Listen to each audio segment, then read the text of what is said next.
Et le Ballon d'Or 2025 est...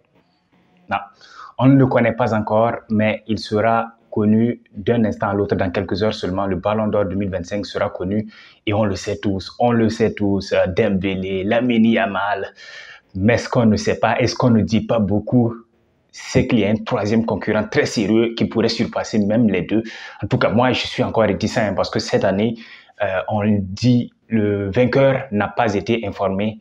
C'est une nouvelle règle qui a été instaurée par France Football cette année. Le vainqueur n'a pas encore été informé. Et ce troisième challenger dont je parle n'est d'autre que Rafinha. Certainement, vous le savez tous, il a eu aussi des statistiques phénoménales. Il a eu une saison incroyable.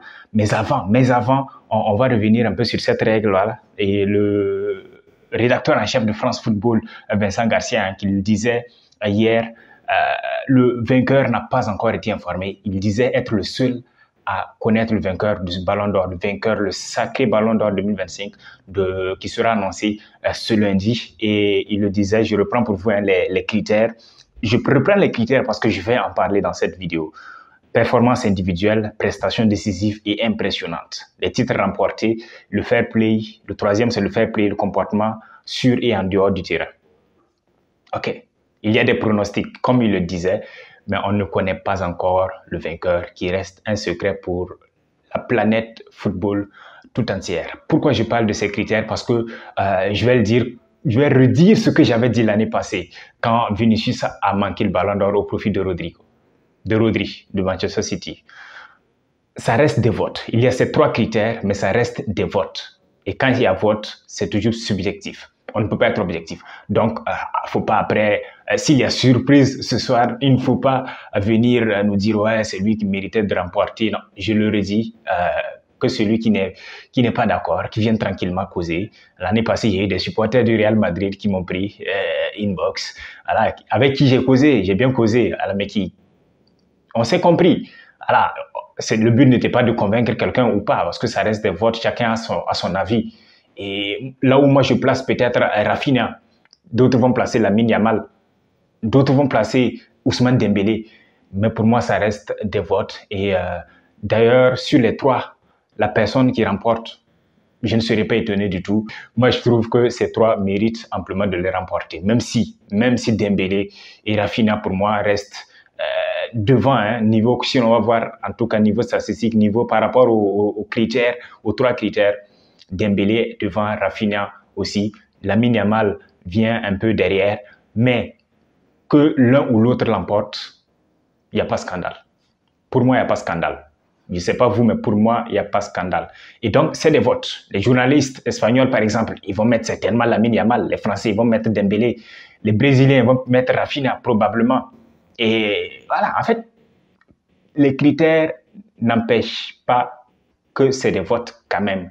Et ça reste subjectif. Donc, les polémiques sont souvent, moi je trouve que ces polémiques autour de qui a remporté, c'est souvent inutile en fait. Voilà, parce que de toute façon, chacun vote, met le nombre de points qu'il veut aux différents critères. Donc après, voilà, c'est celui qui a eu plus de points qui remporte, quoi. C'est fini. Et donc, je vais clore la partie des critères et je vais parler maintenant des statistiques. Pourquoi je mets Rafinha au même niveau que Ousmane Dembélé? La seule différence, c'est les trophées. Voilà, parce que je revois 69 matchs pour Rafinha, 59 pour Dembélé et 38 buts, 26 passes décisives pour Rafinha, 64 goals plus passes décisives. Et du côté d'Ousmane Dembélé, c'est 33 et 13 assists, 46. Donc 64 pour Rafinha, 46 pour Dembélé. Niveau statistique, voilà, Rafinha dépasse largement. Et pourquoi je mets Lamine Yamal en troisième position? Parce qu'il vient avec 65 matchs joués, 19 buts, 24 passes décisives, 43. Donc, à 2 longueurs d'avance d'Ousmane Dembélé. Et nettement derrière Rafinha. C'est vrai que les supporters du FC Barcelone, les Espagnols et tout ça ont mis Lamine Yamal devant Rafinha. Mais si Rafinha avait été mis en avant comme Lamine Yamal, il n'y aurait pas de débat entre lui et Ousmane Dembélé. Là où ça va être corsé entre Ousmane Dembélé et Rafinha, entre les trois, ça va être au niveau des trophées. Rafinha, il a 3 trophées, Ousmane Dembélé en a 4. Et dans les 4, il y a la Ligue des Champions. Ça va être là le problème. Voilà. C'est peut-être là que Dembélé prend le dessus. Voilà. Mais si l'on va essayer d'équilibrer, niveau statistique, Rafinha est devant.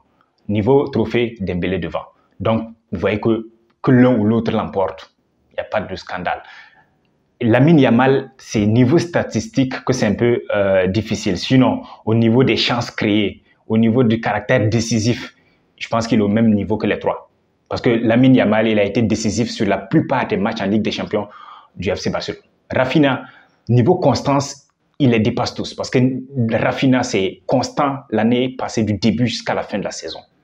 Soit c'est des buts, soit c'est des passes décisives, soit c'est des chances créées. En tout cas, il a été décisif du début jusqu'à la fin. Il termine d'ailleurs comme meilleur buteur de la Ligue des Champions. Et ça, c'est pas rien. Et ça, c'est pas rien. Dembélé, il a été décisif également lors des 3 derniers matchs, notamment du PSG en Ligue des Champions. Ça a été un acteur clé du sacre du PSG en Ligue des Champions. On ne peut pas le déclasser. Lamine Yamal, il a été décisif dans tous les matchs du FC Barcelone. Et avec l'Espagne aussi. On ne peut pas le déclasser. Donc, vous voyez, on a même du mal à les classer. Voilà.